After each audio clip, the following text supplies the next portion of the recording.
आपली संस्कृती, आपले संस्कार सदा राहू दे आपल्या सोबत। भारताच्या महान ग्रंथांचे आणि काव्यांचे संपूर्ण संकलन सबस्क्राइब करा तिलक।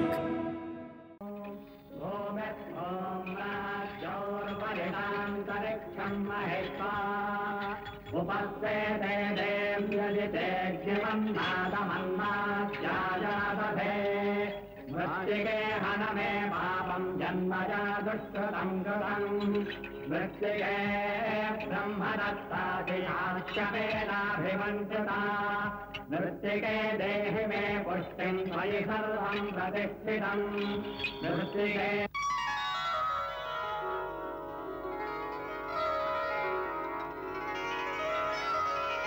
अवध नरेश, मिथिला आपले स्वागत करीत आहे।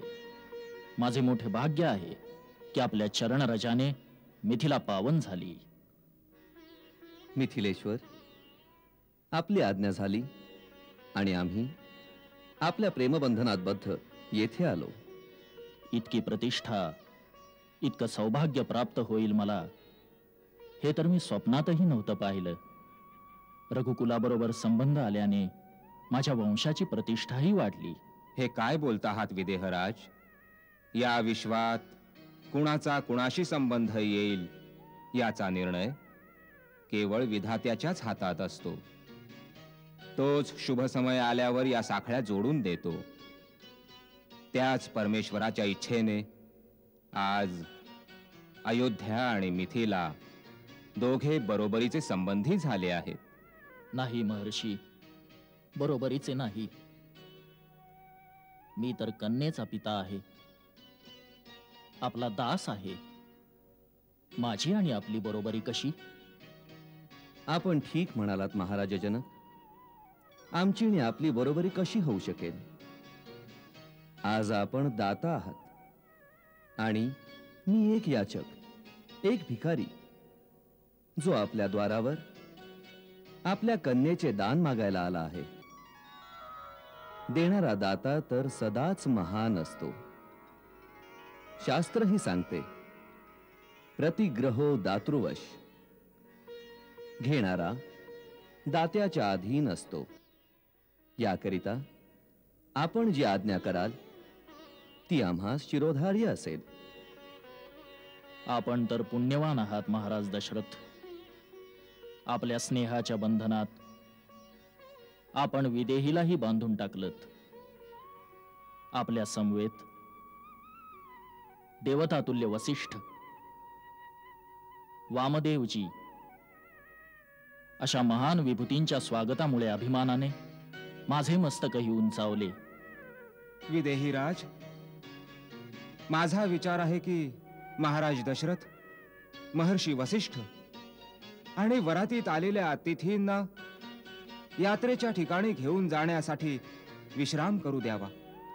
प्रातः शुभ मुहूर्ताला आपण दोघं संबंधी गुरुजनांसोबत बसून श्रीराम आणि राजकुमारी सीता यांच्या विवाहाची चर्चा केलीत तर उचित होईल।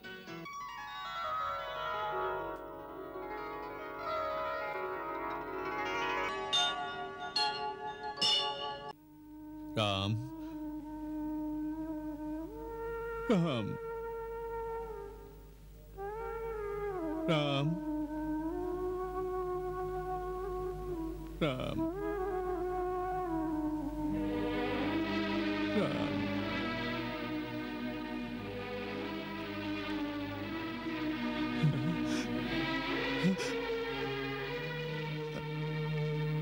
मला मला चौकडे अंधार का दिसतोय? सूर्यास्त होतोय पिताश्री। मी दीप लावायला सांगू? दीपक लावून माझ्या मनातला अंधार तर दूर नाही होणार। हा अंधार नाही जाणार, हा अंधार नाही जाणार। आता तर सूर्यवंशाच्या सूर्याचाच अस्त झालाय। असं नका म्हणू पिताश्री। कसं नको म्हणू? मुली, अयोध्येच्या इतिहासात ना अशी सकाळ झाली ना अशी संध्याकाळ। अयोध्येच्या इतिहासातला किती उज्ज्वल दिवस आहे हा. माता कुमाता झाली आणि पिता कसाई झाला. मुली मुली मला थोडं विष आणून दे. पिताश्री, शर्मेने तर मी नाही मरणार, मी नाही मरणार. कौसल्या, मला मरण्याचा काही उपाय सांग. धीर धरा स्वामी, धीर धरा. हे तुम्ही काय करताय? आता काय करायचं राहिलंय कौसल्ये? पुत्राला वनवास दिला, राजमहालाला अंधकारात ढकललं, अयोध्येला पोरकं केलं. सांग आता अजून काय करायचं राहिलंय? सांग, तेही करतो. कौसल्ये, तू तरी त्याच्या बरोबर जायचंस. तू का नाही गेलीस कौसल्ये? तू का नाही गेलीस? पुत्राबरोबर गेले असते तर प्राण या चरणात गुंतले असते. आता इथे आहे तर आत्मा वनात भटकतोय. कौसल्ये, कौसल्ये, पुत्र सांगून गेलाय की स्वामींची सेवा कर. पती म्हणतायत की तू पुत्राची सोबत का नाही केलीस? स्त्रीचा धर्म, मातेचा धर्म, मी काय करू महाराज? स्त्रीची वाटणी किती भागात होते, किती भागात. मी परमेश्वरांचे चरणामृत आणले आहे, थोडे घ्यावे. सकाळपासून तुमच्या तोंडात पाण्याचा एक थेंबही गेलेला नाही. मला पाणी देणार तर निघून गेला. माझा राम या क्षणी कुठे गेला असेल? काही खायला मिळालं असेल की नाही? त्याचा आज्ञाधारी आहे तो. कोणत्या नगरातही नाही जाणार तो. चक्रवर्ती राजाचा पुत्र भिकाऱ्यासारखा एखाद्या वृक्षाखाली बसला असेल.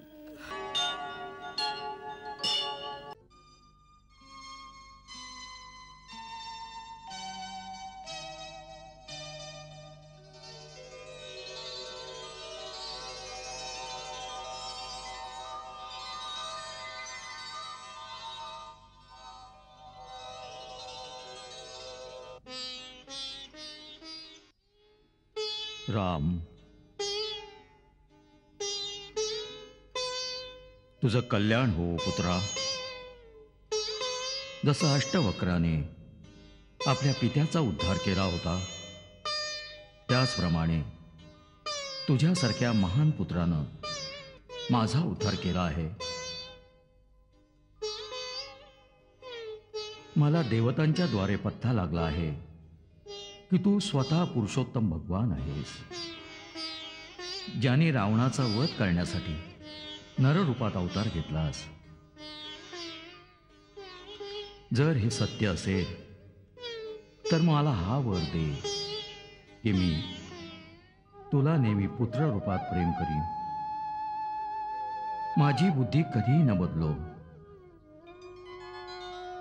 राम, मी खरंच सांगतो की तुझ्याशिवाय मला स्वर्गही चांगला नाही वाटत ना देवतांचा हा आदर सत्कार.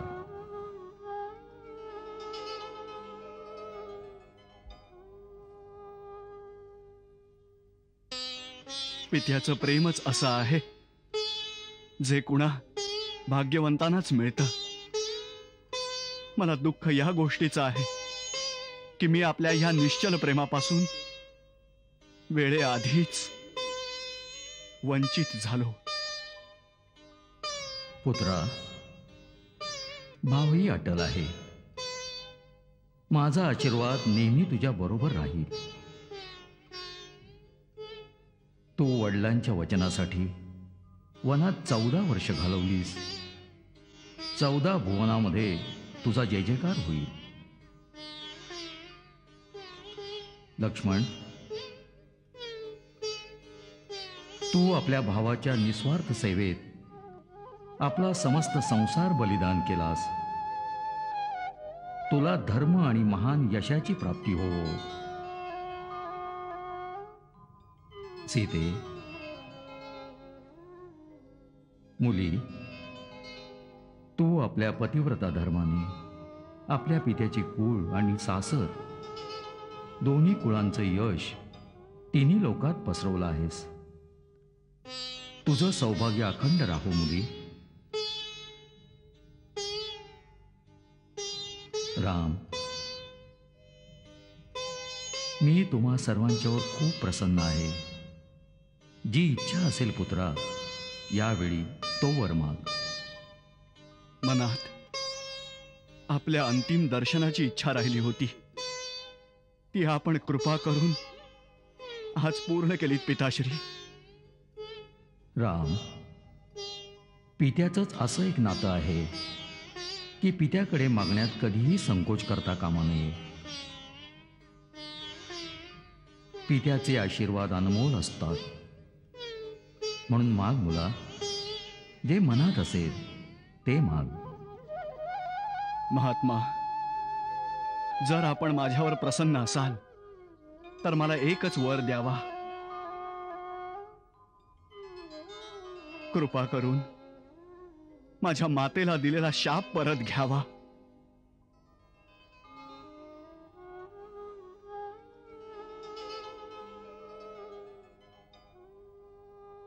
होय, आपण अंतिम समयी माता कैकेयीला म्हणाला होतात की मी तुझा त्याग करतो आहे. माझी विनंती आहे की आपण दिलेला शाप माझ्या मातेला स्पर्श न करू आणि आपण तिच्यावर आणि भरतवर प्रसन्न व्हावं. पिताश्री, माझ्यावर एक कृपा करावी. माझ्या मातेला आपण शापमुक्त करावं. जर मी माझ्या मातेला शापमुक्त नाही करू शकलो तर मग हे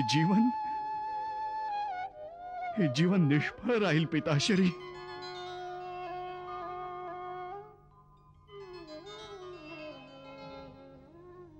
राम, तू धर्माची सीमा आहेस, मर्यादेची पराकाष्ठा आहेस. राम, तुझ्या दिव्य तेजाने माझ्या मोह आणि भ्रमाचा अंधकार दूर झाला आहे. आता माझा कैकेयीवरही काही क्रोध नाही राहिला. तुझ्या आणि भरतासारख्या पुत्रांना प्राप्त केल्यानं कैकेयी धन्य झाली आहे. आम्ही आमचा शाप परत घेत आहोत.